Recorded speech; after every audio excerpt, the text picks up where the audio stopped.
नमस्कार मेरे किसान साथियों, किसान भाइयों। पूरे उत्तर प्रदेश में इस वक्त बारिश हो रही है, कहीं पे ज़्यादा कहीं पे कम। और किसान भाइयों, बारिश के समय पे ही टॉप बोरर का अटैक गन्ना फसल में सबसे ज़्यादा आता है। अब तक हमने अपना गन्ना सारा बचा लिया, लेकिन अब हमें और ज़्यादा सावधानी रखने की आवश्यकता है किसान साथियों, वरना बना बनाया गन्ना बिगड़ सकता है।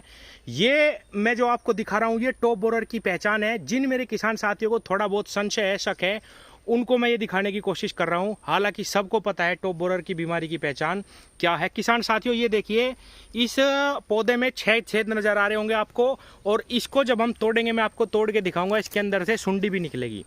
किसान भाइयों, ये बीमारी अगर हमारे खेत में लग जाए तो खेत का खेत बैठ जाता है। आपने ये पिछले वर्ष देखा भी होगा, बहुत ही ज़्यादा परेशानी किसानों को हुई, बहुत ही कम उत्पादन किसानों के निकले, क्योंकि टॉप बोरर की और फंगस की बीमारी ने पिछले वर्ष बहुत ज़्यादा नुकसान पहुंचाया। अब किसान भाइयों, अगर आपके खेत में ये 1, 2, 4 पौधे दिख रहे हैं तो आपको एकदम अलर्ट हो जाना है और उस पर तुरंत स्प्रे लगानी है। किसान भाइयों, आज की वीडियो में मैं आपको 2 दवाइयों का कॉम्बिनेशन ऐसा बताऊंगा जिसका इस्तेमाल करते ही तुरंत टॉप बोरर वहीं पे ही रुक जाएगा। टॉप बोरर की कोई सी भी स्टेज हो किसान भाइयों, निश्चित रूप से आपका खेत वहीं पे ही चलना शुरू कर देगा, और जो टॉप बोरर की सुंडी है वो वहीं पे ही मर जाएगी, चाहे कितने भी अंदर क्यों ना हो।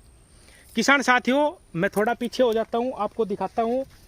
ये देखिए, पूरे खेत में कहीं पे भी टॉप बोरर नज़र नहीं आने का, लेकिन जब हम ध्यानपूर्वक इस तरीके से देखेंगे, एक पौधा ये है और इसके अंदर मैं आपको दिखाता हूँ। ये देखिए किसान भाइयों, एक पौधा ये हमें ग्रसित मिला यहाँ पे। तो जब ये इस प्रकार का आपको दिखना शुरू हो जाए किसान भाइयों, समझ जाइए कि आपके खेत में टॉप बोरर का अटैक होने वाला है। बहुत ही कम पौधे हैं, अब इसमें स्प्रे लगाने की बहुत जल्दी आवश्यकता है किसान भाइयों, क्योंकि इसकी एक ही तितली बहुत नुकसान पहुंचा सकती है, पूरे खेत को बर्बाद कर सकती है किसान भाइयों। वो ही फैला देगी 15-20 दिन के अंदर, 10 दिन के अंदर पूरे खेत में यही आलम हो जाएगा और खेत का खेत खराब हो जाएगा। किसान भाइयों, इस वक्त पे एक बीमारी और हमारी गन्ना फसल को बहुत ज़्यादा ग्रसित कर रही है, उसकी पहचान भी होना बहुत ही ज़्यादा आवश्यक है।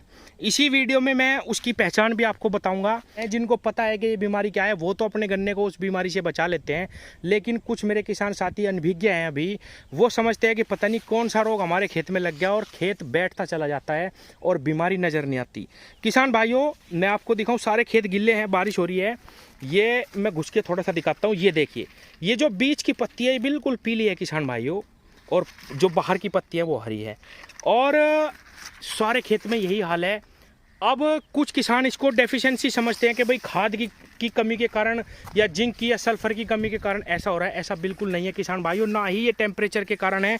अगर बीज की गोब इस प्रकार पीली हो जाए तो आप उसको किसान भाइयों खोल करके अगर देखेंगे तो इसके अंदर से बहुत ही छोटे छोटे, बहुत ही महीन, ये देखिए किसान भाइयों, ये रहा, इसको थ्रिप्स कहते हैं। ये बहुत ही छोटे छोटे कीट नजर आएंगे और ये आपकी पत्तियों का रस चूसते रहते हैं। आपके गन्ने पे कितना भी कलर हो, कितना भी प्यारा खेत आपका चल रहा हो, 1 हफ्ते के अंदर वो पीला पड़ना स्टार्ट हो जाता है, और जो बीज की गोब है सबसे पहले वही सूखती है। किसान भाइयों, बरसात के समय पे थ्रिप्स का भी बहुत ज़बरदस्त अटैक रहता है। अब से 1 हफ्ता पहले इतनी ज़्यादा भीषण गर्मी पड़ रही थी, इतनी ज़्यादा उमस हो चुकी थी, उसी के कारण ये थ्रिप्स का अटैक ज़्यादातर गन्नों में आया। किसान भाइयों, आज जो मैं कॉम्बिनेशन आपको बताने वाला हूं, उस कॉम्बिनेशन से आप अपने गन्ने की लगभग सभी बीमारियों को कंट्रोल कर पाएंगे। किसान साथियों, आपके गन्ने में चाहे स्टीम बोरर लगा हो, टॉप बोरर लगा हो, लीफ माइनर हो, मिलीबग हो, जो बहुत ही बड़ी परेशानी है गन्ना फसल में, शूट बोरर हो, सभी प्रकार की जो बीमारियां हैं उसमें ये दवाइयों का कॉम्बिनेशन काम करेगा। हालांकि मैं मात्रा थोड़ी सी बढ़ा के बताऊंगा, क्योंकि जिस खेत में सुंडी लग जाती है किसान भाइयों, जिस खेत में टॉप बोरर आ जाता है, उस सुंडी को मारना बहुत ही मुश्किल हो जाता है। टॉप बोरर तो रुक जाएगा जहाँ पे है, चलिए हल्की दवाई से भी रुक जाएगा, लेकिन जो सुंडी है वो मरती नहीं है, और उसको मारना भी बहुत ही आवश्यक है। तो किसान साथियों, ये कॉम्बिनेशन जो मैं बताऊँगा ये केवल और केवल गन्ना के लिए है, और जिस हिसाब से बताऊँगा उसी हिसाब से आपको ये लगानी है। किसान भाइयों, मैं बात कर रहा हूँ मोनोक्रोटोफॉस की। ये साल्ट बहुत ही ज़बरदस्त प्रोटेक्शन देता है हमें इन सब बीमारियों में, चाहे टॉप बोरर हो, चाहे मिलीबग हो, शूट बोरर हो, लीफ माइनर हो, स्टीम बोरर हो, सभी प्रकार की बीमारियों में ये साल्ट बहुत ही ज़बरदस्त रिजल्ट देता है। किसान साथियों, ये इतना खतरनाक है कि कई स्टेट्स में ये बैन भी है, और सब्जी की जितनी भी फसल होती है उस पर मनाही है और ना ही लगानी चाहिए। ऐसा भी बिल्कुल नहीं है किसान साथियों के, बिल्कुल ही ऐसा है कि आप इसको इस्तेमाल ही नहीं कर सकते। चाहे कपास हो, गन्ना हो, जो भी मजबूत फसलें हैं, आप इस दवाई का बेझिझक इस्तेमाल कर सकते हैं। बहुत ही ज़बरदस्त रिजल्ट आपको मिलेंगे। किसान साथियों, मोनोक्रोटोफॉस के अंदर मोनोक्रोटोफॉस 36% SL इस फॉर्म में ये दवाई आती है। बाज़ार में आपको ये बहुत सारे नाम से मिल जाएगी, मोनोसिल या मोनोक्रोटोफॉस के नाम से भी मिल जाएगी। बाज़ार में आप जाके मांगोगे मोनोक्रोटोफॉस आपको मिल जाएगी। इसके साथ आपको किसान भाइयों 3 दवाएं हैं, 3 में से एक लेनी है। मैं पहले ही बता रहा हूँ, आपको तीनों नहीं लेनी, सिर्फ एक दवा इसके साथ लेनी है। आप लीथल सुपर ले सकते हैं जो बाज़ार में मिलती है, जिसके अंदर क्लोरोसाइपर आता है। आप हमला ले सकते हैं, उसमें भी क्लोरोसाइपर है। आप चाहें तो रॉकेट भी ले सकते हैं किसान भाइयों, और आप चाहे तो कार्टप भी ले सकते हैं किसान साथियों।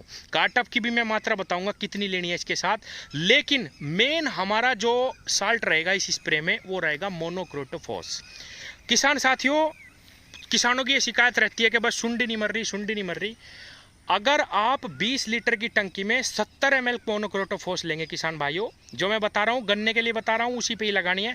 70 ml मोनोक्रोटोफॉस और 40 ml लीथल सुपर यानी क्लोरोसाइपर लेना है। उसमें आप कोई भी दवाई ले सकते हैं, हमला ले सकते हैं, लीथल सुपर ले सकते हैं, कोई सी भी दवाई ले सकते हैं, या आप चाहें तो रॉकेट भी ले सकते हैं जिसके अंदर प्रोफेनाफोस आती है किसान भाइयों, प्रोफेनाफोस प्लस साइपरमेथ्रिन।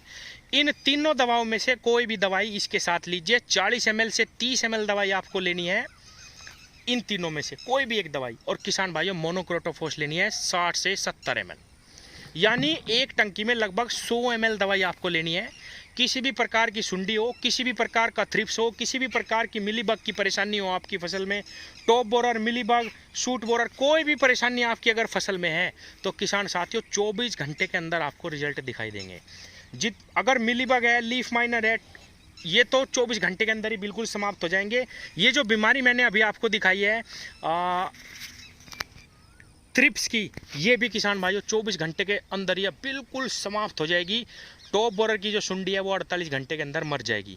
किसान भाइयों एक चीज़ और मैं बताऊं, हल्की फसल पे मात्रा हल्की रखनी है। जैसे मान लीजिए आपका जो गन्ना है वो हल्का है, अभी 30 दिन का है, 40 दिन के गन्ने पे अगर आप स्प्रे कर रहे हैं तो दोनों की दवाइयों की मात्रा 50-50 ml ले सकते हैं अगर परेशानी ज़्यादा है। नहीं तो मेरा कहना शुरू से यही है किसान भाइयों, एक दवाई का स्प्रे हमें करना चाहिए। और किसान साथियों, अगर आपने 15 दिन से स्प्रे नहीं करा और आपकी फसल में कोई भी बीमारी नहीं है तो आप चाहें तो मोनोक्रोटोफॉस, खाली मोनोक्रोटोफॉस का इस्तेमाल कर सकते हैं। केवल 50 से 60 ml दवाई 20 लीटर की टंकी में लेके स्प्रे करिए। ये जो मैंने दवा थोड़ी सी बढ़ा के बताई है, 60 से 70 ml जो मैंने मोनोक्रोटोफॉस 20 लीटर की टंकी में बताई है, ये इसलिए बताई है किसान भाइयों, आप सब जानते होंगे जब खेत में सुंडी लग जाती है तो वो मरती नहीं है। अगर हम ये कम्बिनेशन 70 ml मोनोक्रोटोफॉस और 40 ml लीथल सुपर यानी क्लोरोसाइपर का इस्तेमाल करेंगे तो जितनी भी बीमारियां हैं वो सारी की सारी समाप्त हो जाएंगी। अगर रोग लग चुका है तभी हमें ये कम्बिनेशन इस्तेमाल करना है, नहीं तो किसान भाइयों बरसात हो चुकी है, अगर आपने अभी स्प्रे कराया तो कोई बात नहीं, वरना आप अगला स्प्रे अगर करें तो मोनोक्रोटोफॉस का लगाएं। बाजार में आपको ये केवल और केवल 550 रुपये लीटर में मिल जाएगी। किसान भाइयों केवल 250 ग्राम कार्टप लीजिए और 70 ml प्रति टंकी आप मोनोक्रोटोफॉस लीजिए। किसान साथियों बिल्कुल खेत साफ हो जाएगा, जैसा कि मैंने बताया सारी बीमारियां समाप्त हो जाएगी। तो ये 3-4 साल इनमें से एक लेना है और मोनोक्रोटोफॉस लेनी है। धन्यवाद।